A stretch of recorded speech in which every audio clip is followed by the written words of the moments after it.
pemilihan DPR. Ya saudara, Anda masih bersama kami di laporan khusus jelang pengumuman hasil pemilu 2024. Kami ajak Anda untuk menuju ke gedung Komisi Pemilihan Umum Republik Indonesia di mana rapat pleno rekapitulasi penghitungan suara hasil pemilu 2024 kembali dilanjutkan.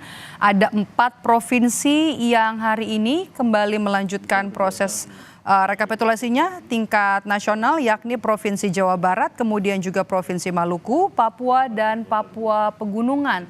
Untuk Provinsi Jawa Barat sendiri agendanya dimulai jam 10 pagi tadi, tapi baru dimulai beberapa waktu yang lalu karena ada beberapa hal yang tentunya nanti masih akan kita tanyakan. Apa penyebab keterlambatan dari rekapitulasi suara tingkat nasional dari Provinsi Jawa Barat?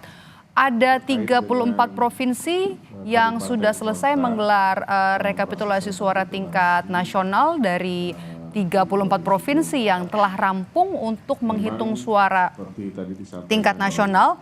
Sementara Prabowo Gibran menang di 30, unggul sementara di 32 provinsi, sementara untuk Anies Muhaimin unggul sementara di 2 provinsi. Kita tentu masih harus menunggu hasil resmi dari penghitungan KPU yang batas waktunya jika sesuai dengan Undang-Undang Pemilu 35 hari, artinya akan jatuh pada Rabu esok 20 Maret 2024.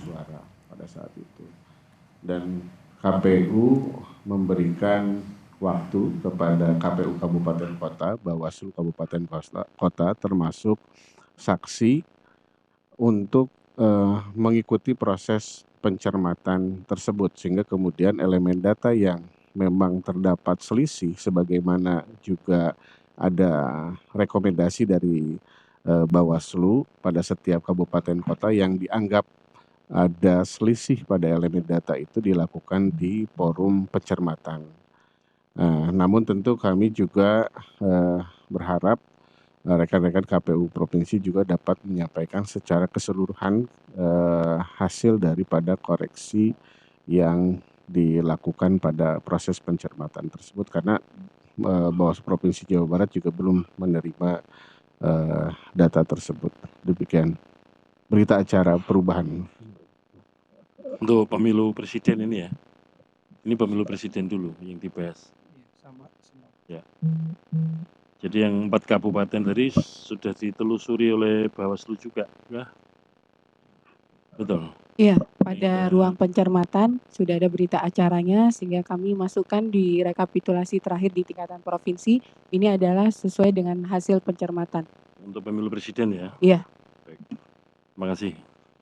Saksi sudah terkonfirmasi ya dari 2 para penyelenggara. Terima kasih pimpinan.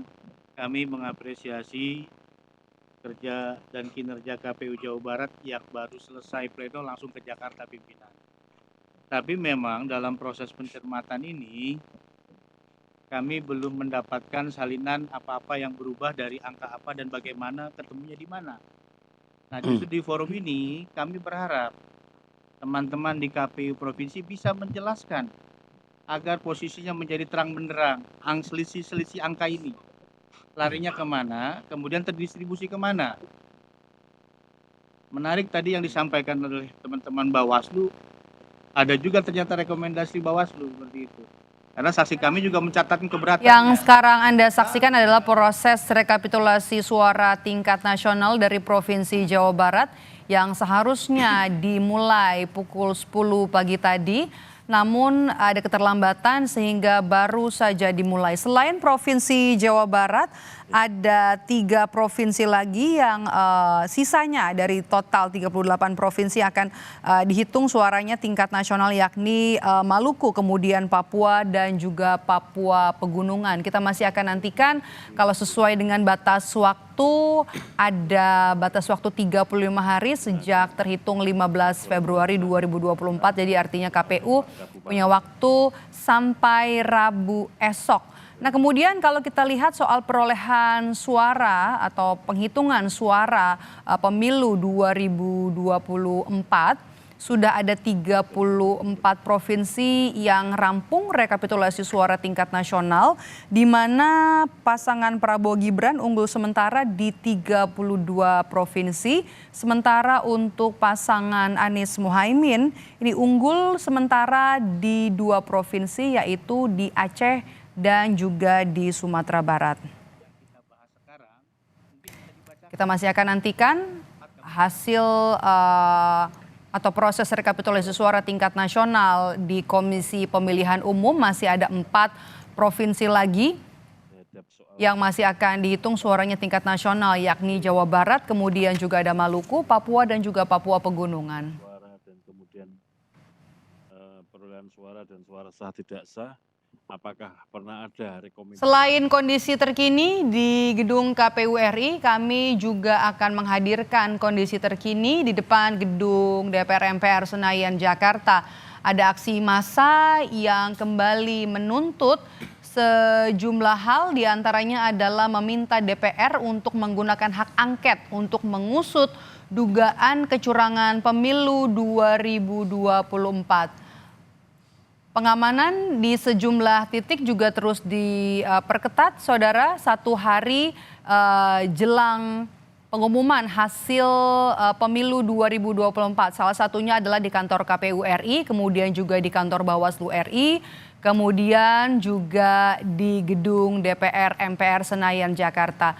Untuk mengamankan demo, saudara, ada ribuan personel dari kepolisian yang berjaga di beberapa titik, baik juga di pintu depan ataupun juga di pintu belakang di gedung MPR DPR Senayan, Jakarta.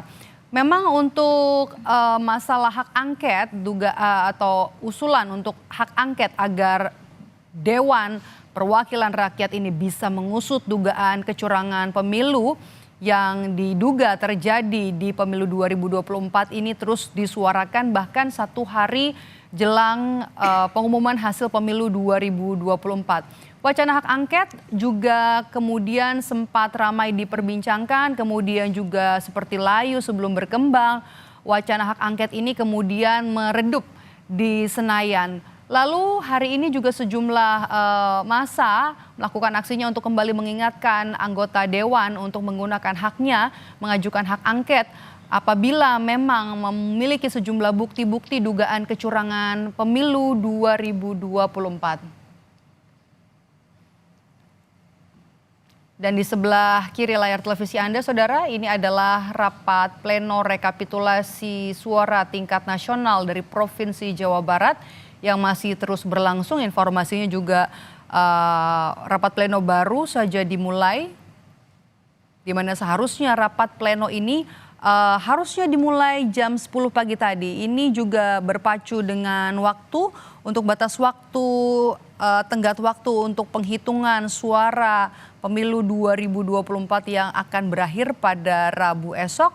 Kalau sesuai dengan undang-undang, batas waktunya 35 hari. Sebelumnya juga Komisioner KPU optimistis bahwa penghitungan suara hasil pemilu 2024 bisa selesai lebih cepat dari tenggat waktu yang diatur oleh undang-undang. Tapi hari ini 19 Maret 2024 baru 34 provinsi yang rampung rekapitulasi suaranya tingkat nasional.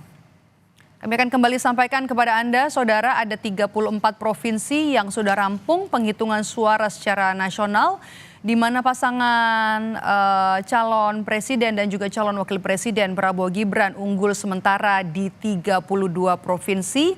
Kemudian juga pasangan Anies Baswedan Muhaimin Iskandar ini unggul sementara di 2 provinsi, yakni di Sumatera Barat dan juga di Aceh. Ini juga patut untuk dinanti, semua pihak juga menanti hasil pemungutan suara pesta demokrasi yang sudah kita laksanakan di tanggal 14 Februari yang lalu dengan segala macam dinamika, kemudian ada logistik suara yang belum sampai, pemungutan suara ulang karena ada indikasi kecurangan, kemudian juga bahkan sampai dengan kisruh rekapitulasi suara di sejumlah daerah. Kita menunggu kurang dari 24 jam lagi batas waktu yang diberikan oleh undang-undang kepada penyelenggara pemilu yakni KPU untuk nanti menyelesaikan proses rekapitulasi suara pemilu 2024. Untuk membahasnya kita bahas soal rekapitulasi suara pemilu 2024 yang batas waktunya akan berakhir pada Rabu 20 Maret 2024.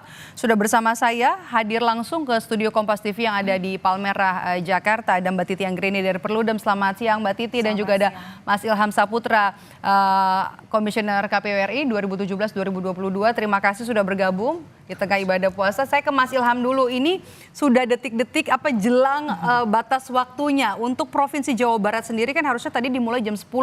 Tapi ada keterlambatan. Ini biasa terjadi atau alasan-alasannya biasa apa yang membuat akhir rapat ini terlambat untuk dimulai? Iya, pengalaman kami ketika pemilu 2019 lalu sebetulnya ada memang yang terlambat. Tetapi seperti pernyataan Ketua KPU Hasyim Asyari yang menyatakan bahwa Jawa Barat tidak seperti biasanya, kemudian terlambat karena tempatnya juga dekat, itu kata Pak Hasyim ya. Kemudian juga disamakan dengan Papua, karena Papua memang selalu kita belakangkan karena memang pertama adalah faktor geografis, karena setiap kecamatan mengumpulkan hasil rekapnya kabupaten itu juga butuh tenaga, butuh biaya yang lumayan besar, dan juga biasanya mereka kesulitan secara geografis, ke transportasinya sulit.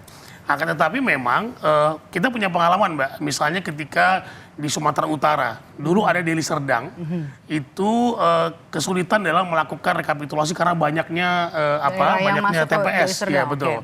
Nah akhirnya kemudian kami memberikan perpanjangan waktu kepada mereka dan meminta mereka untuk melakukan panel.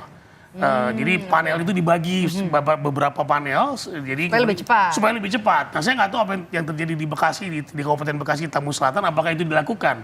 Apakah ada supervisi yang dilakukan oleh KPU Provinsi dan KPU RI untuk kemudian menangani terlalu lamanya proses rekapitulasi ini?